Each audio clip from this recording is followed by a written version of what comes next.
keenyatu amma akkaawuntiis baafannee haa dhufnu akkaawuntii namaatis haa ta'u meeqa keenyatu akkaawuntii irratti maallaqa galfachaa jira.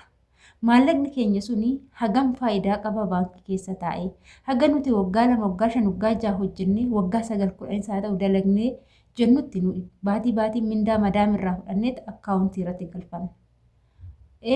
Jijjiiramni maallaqa keenyaa sun ni jira moo hin jiru? Ashama harka fuune kabajamtootaaf daawwattoota hordoftoota keenya. Nageenyi koo kan jaalalaa fi kabajaa bakkaa fi lafa jirtan isiniif haa baay'atu. Anis obboleettiin keessan bakkaa fi lafan jirutti Waaqayyoof galannaa ga'u nagaa fayyaa kootidha. Egaa viidiyoon har'a isinii qabadhee dhufe viidiyoo ijoodha.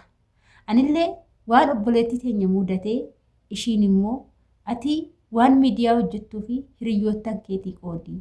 Wanti na mudate akka nama biraa hin mudanne yoo sababa kan kootiin namni tokko lama fayyadame bareeda. Kanaafuu mee viidiyoo kana naaf qoodii jette. Obboleettiin keenya kuni erga biyya Arabaa dhufteeti akkaawuntii maqaa isheetiin mataa isheetiin banattee dhufte.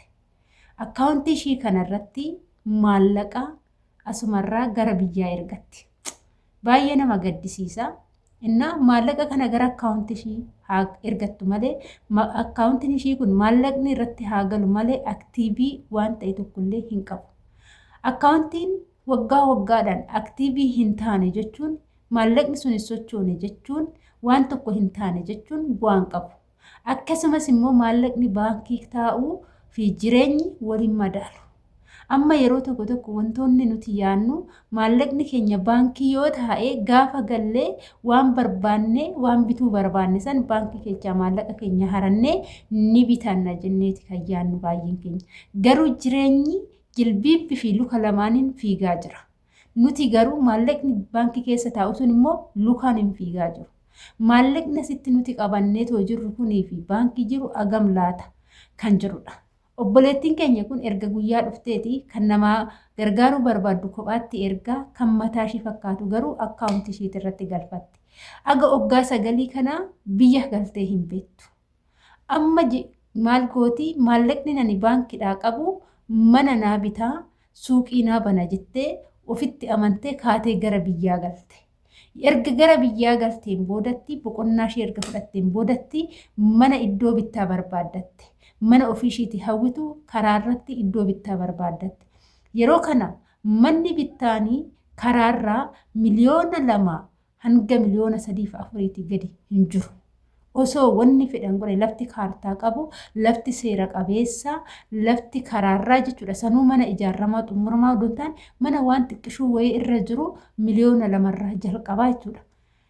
Obboleettiin teenya tuni birrii meeqan baankiidhaa qaba jettee kuttee gara baankii deemte. Yeroo gara baankii deemtu maallaqa waggaa 9 kana yeroo herreegamu maallaqni waggaa 9 kuni lafa bituu miti ittuu hin qarqaruuf. Unkaan lafa magaalaa irratti karaa irratti iddoo hojiitii miti iddoo magaalaa ta'e waxaa jedhee lafa caraqaa jedhamee kan gabaree kan gurguramu jira kan magaalaa keessa oolu. Isa sanuu bituu fi hin dandeenye jechuudha. Sababa maaliitiif? Sababa maaliitiif kana ta'uu dide maallaqni kun? Sababa kan maaliitiif maallaqni kun obboleettii kana mana bituu dide? Waggaa 9 silaa hojjete. Waggaa 9 silaa maallaqa waggaa 9 hunda baankitti erga galfatte maallaqni waggaa 9 kun akkamitti lafa kana bituu fi dide jettanii gaafii warroonni isinitti uume jiraachuu dandeechu. Maarree mi'a ofirraa isinii ka'a. Ani bara 2012 biyya Itoophiyaa irra Saa'ud Arabiyaa ji'a 2ffaa dhufe jechuudha. Guyyaa san gaafan bara 2012 mindaan koo kan naa kaffalamu qarshii Saa'ud Arabiyaa birrii 1000. Birrii 1000 kana yeroon alaan ergadhu 9,500tti sharafama. Dhaggeeffadha 9,500tti sharafama. Yoom bara 2012. Bara 2013 immoo birriin xiqqoo ol cammaree birriin 1,000 12,000 wayi gaafa xiqqoo dabale 13,000 minaamina ta'uu eegale. Maarree akkasumatti adaduma dhufe. Amma maallaqni yeroo bara 2012 bara 2013 bara 2014 sharafni maallaqaa dabalaatuma deema. Maallaqni Itoophiyaa keessatti 100 waggaatti 10,000 siif hin dhalu. 100 waggaatti 10,000 siif hin dhalu baankii keessatti. Maallaqni bara 2012 9,500 ergachaa ture. Odoon haga har'aa maallaqa san gara Itoophiyaa erguu baadhee hanga ammaa qabaadhee maallaqa bara 2012 irraa jalqabee har'a kumni tokkichi meeqatti hiikamaa jira? 40,000tti hiikamaara maallaqni Saudi Arabiyaa. Kumni takkittiin kaleecha 9,500 sun 40,000tti hiikamaa jira. Jijjiirama birrii meeqati yoo jenne jidduu kana jijjiirama 30,000ti jechuudha. Kumni tokko 30,000 jijjiiramni jidduu kana jiru. Osoo maallaqni sun garuu haga ammoo odoo baankii jiraatee yoo dhalee 15,000 20,000 hin dhalu jechuudha. Garuu kumni takkittiin 30,000 dhalteerte jechuudha akka sharafa yeroo ammaatitti. Kanaafuu asii Itoophiyaatti baankii keessa maallaqni yoo naaf taa'e na fayyada warroonni jettanii yaaddan zeeroo keessaa galtu. Maallaqni baankii keessa taa'e faayidaa hin qabu. Jireenya wajjin hin madaalu. Yaani gaafan galee birrii hin qabu maallaqa hin qaburraa haga ji'a 2 haga ji'a 6 si fayyaduu danda'a. Garuu mana ittiin bitadhaa lafan ittiin bitadhaa hin jiru. Lafa bituu yoo barbaadde gizuma haaluma yeroo saniitiin amma fakkeenyaaf wanti hundumtuu haala yerootiin laftis haala sharafa doolaaraatiin wal qabateeti. Jireenyi haala sharafa doolaaraatiin wal qabatee wal madaalaa jira jechuudha akkuma beekamaa jiru kana. Kanaaf ati immoo haala yeroo ammarra jirtu kanatti yoo lafa bituu barbaadde lafti sirriitti si fayyada. Lafti sirriitti si fayyada. Anama bara 2014 akka lakkoofsa Itoophiyaatti lafti ani bite jechuudha 200,000 wayiin kan bite ni jira jechuudha. Garuu lafti sun har'a deebisee nan bita yookaan deebisee nan gurgura yoon jedhe miliyoona 1 jala dhufa jechuudha. Argitanii jijjiirama jidduu kana lafti ni dabala. Lafti irraa atarrafta malee hin kassartu jechuudha. Garuu birriin baankii taa'u kisaaraa malee jijjiirama tokko hin qabu. Haala saniin obboleettiin keenya waggaa 9 guutuu maallaqa baankii irratti naqachaa baate garuu maallaqni ishii bu'aa tokko hin goone fi lafa mana ishii yaaddisan hin goone fi lafa duwwaadhaa bituu fi dadhabee amma gara biyya Arabaa akka haarawaatitti deebitee dalagattee mana akka hiriyyaa ishiititti bitachuu fi biyya Arabaatti deebitee jechuudha. Lafaa bituu fi dadhabe.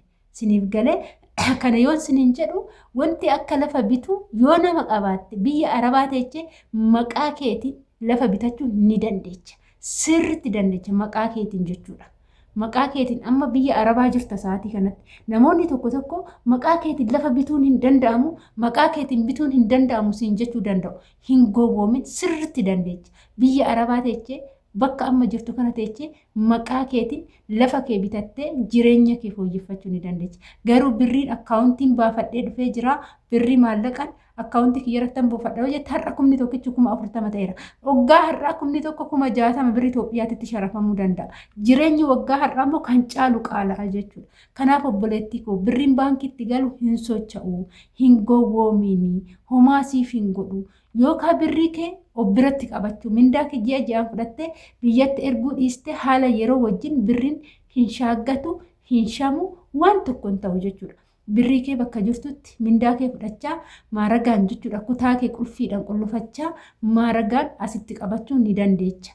Yookaan immoo maallaqa biyyatti ergitee lafa bitachuu yookaan waggaa 2 fixxee dhuftee lafa waggaa 2 kee kontiraata kee fixattee maallaqa waggaa 2 kee odoo biyyatti hin ergin harkatti qabattee biyya galtee maallaqa sanii lafa kee bitattee as deebitee lafa keessan irratti mana ijaarsifachuu ni dandeecha.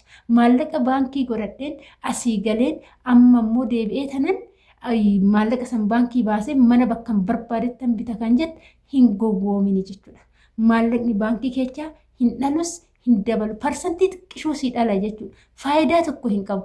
Maallaqa kan baankii akkaawuntiitti galfachuu danda'u warroota Itoophiyaa keessaa yoo ta'e alatti warroonni biyya Arabaatii dalagattan akkaawuntii irratti galfachuun bu'aa hin qabu. Homaa sinin fayyadu sinin jedhan akka mataa gootti. Itoophiyaa keessa yoo jiraattan qusannoodhaaf baankitti yoo ol kaawwattan isin fayyada. Maaliif jennaan Itoophiyaa keessatti birrii Itoophiyaati malee doolaaraan miti kan hojjetattan. Asitti biyyoota Arabaatitti garuu doolaara, dinaara, wantoota garaagaraatiin sharafni isaatis immoo akkasumatti ol ka'ee saffisaan ol ka'aara sharafni jechuudha. Kan har'a ergituu fi kan ji'a har'aa ergitu baay'ee jijjiirama jira jechuudha. Maallaqni har'a yoo ergite dabala. Ji'a har'aa yoo argite immoo dachaatti dabale jechuudha. Kanaafuu maallaqni dabalaa deema. Kanaafuu si jalaan shaaggatu si jalaan badu. Yoo biyyatti nama lafa si bitu yoo hin qabaanne nama amanamaa yoo hin qabaanne maallaqni baankii taa'u bu'aa tokko hin qabu. Siin jechuun jaaladha. Obboleettiin keenyas kan waggaa 9 biyya Arabaa hojjettee kasaarte obboloota koo maallaqni baankii taa'u bu'aa tokko hin qabu. Siin jijjiiru. Faayidaa siin kennu gaafa galtee qamisii takkittiin Itoophiyaatti 10,000 qamisii gaariin hin bareeda jedhameetu laalan 10,000 haga 15,000ti. Yoo qamisiin tuni haa ta'u yoo jedhame immoo 5,000dha. Kanaafuu jireenyi wal ka'eera. Maallaqni baankii garuu sumanii takkasiif siin jijjiiru. Biyya Arabaa jiraannan yookaan lafa bitachuudha yookaan maallaqa kee obbira ol kaawwachuudha. Kuni dhaamsa kooti, dhaamsa obbolummaati jettee obboleettiin keenya kunillee isinii qooddee jirti. Anis immoo dabalataan isinii qoodde. Viidiyoon kun yoo isinitti tole laayik sheer gochuudhaan nu jajjabeessaa isiniin jechuun affeerraa kooti. Har'aa viidiyoo kiyyaa asumarraa nan goolabaa. Turtii na wajjin gootaniif ulfaadhaa galatoomaa. Yaadaa fi qeeqa yoo qabaattan akkasumas seenaa garaagaraa seenaa kiyya kanarraa namni haa baratu. Ani waan akkanaatu biyya Arabaa hojjedhee na mudate. Kanaafuu warri jettanis saanduqa koomentii jalatti na dubbisa. Warroonni immoo keessan na barbaadan feesbuukii kiyyan sinii maxxansa kara feesbuukii kara messenjeraatiin dhuftanii na dubbisuu ni dandeessu. Lakkoofsa biyya kanaa yeroo hundumaa asirraa sinii kennuu hin danda'u. Lakkoofsa biyya Arabaati waan ta'eef gaariin dhufuu jechuudha. Siniif galee akkasii siniin jira yeroo 2-3 warroota lakkoofsa na gaafatanii kennee jira. Viidiyoo kiyya gara jalalaatti ni argattu jechuudha. Koomentoota jalaan godhee lakkoofsa saniin balleessine garuu kanaafuu siniin jedha hordoftoota kiyya garuu feesbuukii kiyya yeroodhaan as jala liinkii feesbuukii kiyya as jala sinii godha. Ammaaf warroonni na barbaadan karaa messenjeraatiin qallaalumatti na argachuu ni dandeessu siniin jechuun affeerraa kooti. Turtii na wajjin gootaniif ulfaadhaa galatoomaa. Hanga viidiyoo biraatiin walitti deemutti turtii gaarii siniif haa